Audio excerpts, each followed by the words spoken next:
Hello guys, welcome back to this channel. In today's video, I'm going to show you how to activate extra dim feature on Samsung Galaxy phone.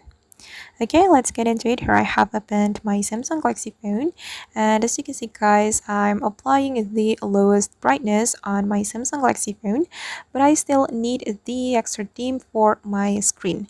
If once you get the extra dim feature, we just need to go to our setting and open the accessibility setting.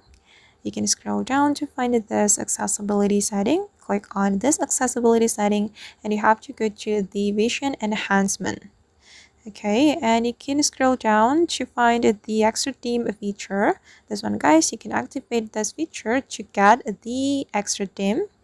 Okay, and right after you activated this feature, your phone screen will look fainter. Alright guys, and that's how we can activate the extra dim feature on a Samsung Galaxy phone. I hope this tutorial will be useful for you. Thank you so much for watching and see you in the next video.